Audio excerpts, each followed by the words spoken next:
going to start by creaming our butter and our sugars together until they're nice and fluffy.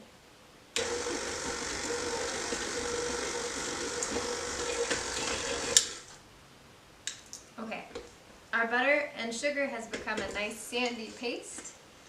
We can go ahead and start with our eggs. Now, to speed the process along, I put our eggs into some hot water. That way they are at room temperature. The cold eggs would make your butter become hard and put it into a bunch of little pieces throughout your cake. We want everything to be nice and smooth. To avoid over mixing the eggs into our cake batter, I actually like to add my eggs to my room temperature milk as well. So let's go ahead and crack those in. One. My milk I actually put into the microwave just for about 25 seconds. That way it was also at room temperature as well. Now for our dry ingredients, we just have all-purpose flour, we have cloves, cinnamon, salt, baking powder, and baking soda. Whisk them all together to make sure that your whole cake will be covered in spices and that baking powder and baking soda will help everything rise evenly. Start by adding in half of your flour, then half of your milk mixture. Now, I kind of aim for putting 2 eggs in there and leaving one for the very end.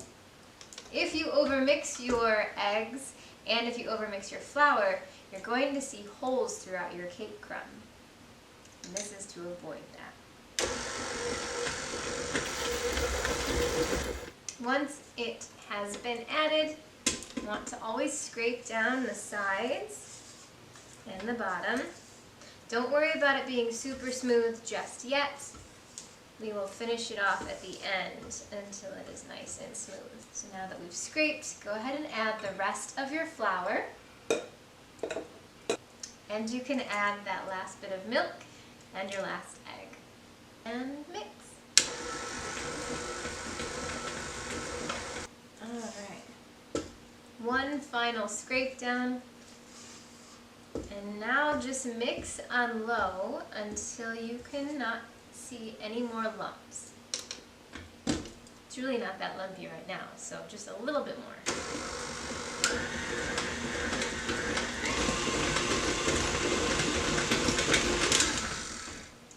Alright, that's it. It is a nice, smooth, silky batter now. I'm going to go ahead and take the paddle off, scrape it down. Before you start anything, you want to make sure that you prep your cake pans. So I always put parchment paper on the bottom, so I trace little parchment circles and put them right on the bottom. Don't worry about greasing the edges or the bottom of your pan. I like keeping it not so slippery because you want to make sure that as your cake rises, it has something to grab onto. Also, preheat your oven to 350 degrees so it is ready as soon as you pour your cake into the pan. I've got 2 6-inch cake pans that are 3 inches tall. And one last little spin. Going to just divide these evenly between the 2 pans. You could weigh them if you want to be really precise. I kind of just eyeball it. You don't want to leave any good stuff behind. Now that they're in there, I'm going to go ahead and take my spatula and just push it all to the sides, getting it out of just the middle of the pan. And that's just to try to avoid a big dome as it bakes. Okay. These guys are ready to go into the oven. I'm going to let them go for about 45 minutes to an hour until they're nice and puffy and they spring back when you touch them. It's going to smell really good. Start with granulated sugar and cover it completely in 2 tablespoons of water. Once it starts to bubble, don't touch it. You can only look at it until it turns golden brown. As soon as it's a deep amber color, take it off of the heat and add your room temperature cream. Once you have all the cream added, you can put your butter in, let it melt completely, and you should have a nice smooth caramel sauce. Now stick it in the fridge and chill for at least an hour. While our cake was in the oven, I sliced up these apples, put them in the pot with some butter, brown sugar, and salt, and cooked them until they were nice and caramelized with all of that brown sugar. Ooh, look at those. Now I'm going to go ahead and dump them into our bowl here and stick them in the fridge to cool.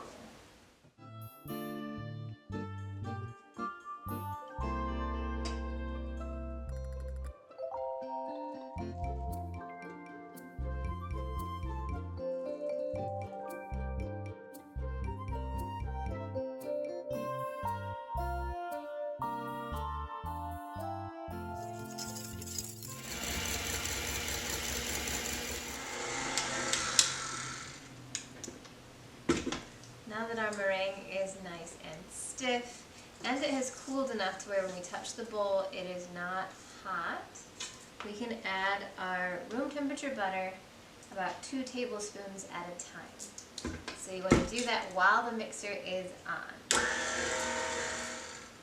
Okay, now that all the butter is in there, obviously it's not mixed in completely, but I want to go ahead and scrape down all that meringue that's stuck around the sides. That way we can start to blend it all together. And now, I'm going to warn you, it's going to look really weird. It's going to look curdled and separated, but you just keep the mixer going and it will start to become smooth and silky. I promise.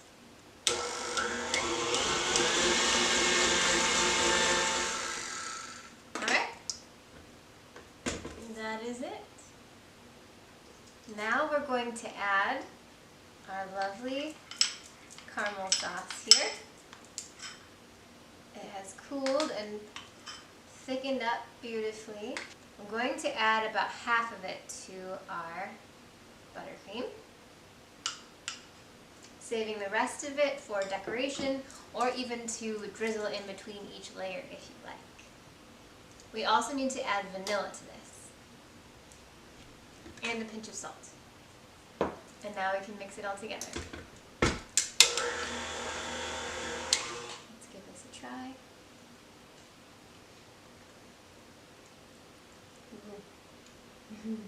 It's good. Having that coarse salt in there really brings out the caramel flavor. Ooh. I like it. Alright, let's clean up and we'll start assembling our cake.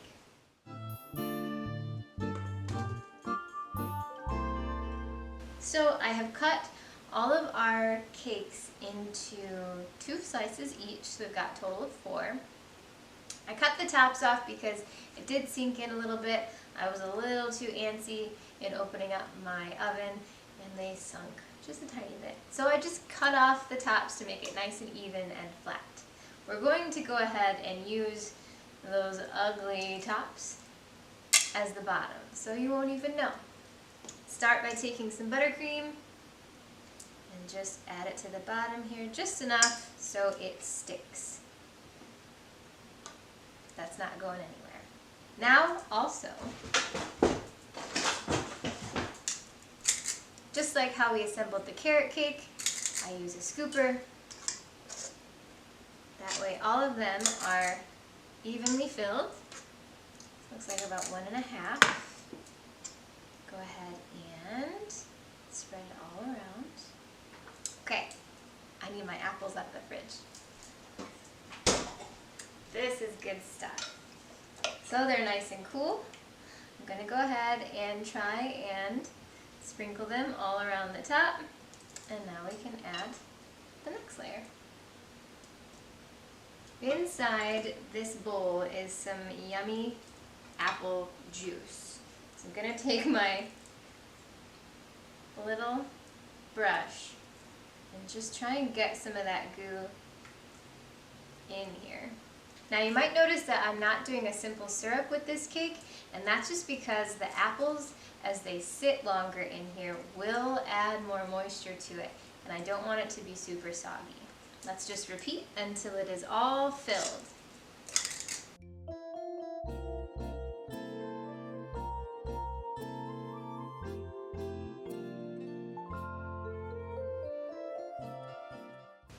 for our very last layer, we're using the bottom of one of the cakes, flipping it upside down, and attaching it, making sure it's all nice and evenly placed. Now we're going to just add a little bit of buttercream to the top, and we're going to do a crumb coat. Crumb coats are important if your cake is super crummy. It's a good trick to just lock everything in. I flattened it all around the top. Now we're just going to go in and let it fill in all of those cracks. So this doesn't mean it has to look pretty, but you want to make sure that it is a smooth, even surface, and that all the cake is at least covered in a little bit. Oh, we got an apple that's trying to jump out. I might just have to eat that. We are sealing in all of those crumbs. Now a good trick is to pull the spatula towards you and scrape off the top to make it nice and even. Okay, we're going to stick this in the fridge, and it's a lot easier to frost when it is cold. That way none of your layers are shifting or wiggling on you. We just have a little brick to cover in frosting and finish decorating. See you in about 20 minutes. I have my cake nice and chilled. The buttercream is set. So now we can go ahead and ice the rest of it. Hey guys, I'm just letting you know, I'm going to use this for like a big premiere for the new Nintendo Switch game, Luigi's Mansion 2 HD, which I'm playing right now. So it's a really fun game. I'll see you later! Take a big dollop, then put it on top, and spread that nice and smooth, and let it overhang. Woo. But see how sturdy this Swiss meringue buttercream is?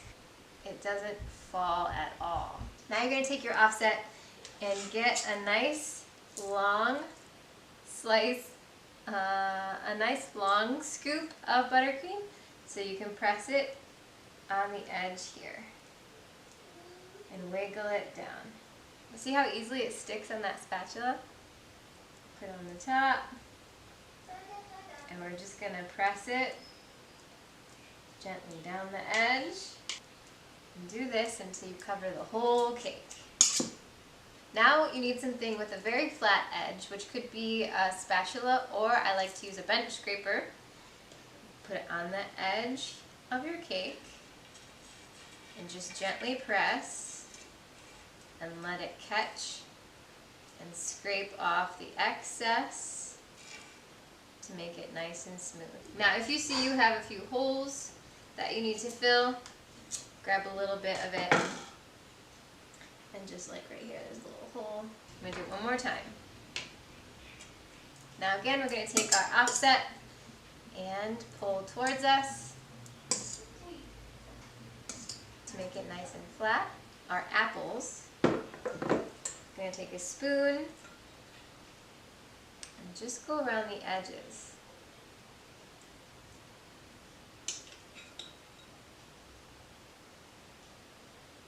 This way, you know what's on the inside of the cake. Got just a little bit here. What I like to do, I like to just drizzle it down around the edges. So just giving it a little wiggle, and it'll start to fall down. Let gravity do its work. Don't overdo it. That's it. Now you can chill it overnight. It is best if you serve it at room temperature, so go ahead and slice into it right now if you're hungry. I guess I'll see you guys next month. Bye. See you later! Maybe you should play Luigi's Mansion 2 HD. Maybe you should. It's a really cool game.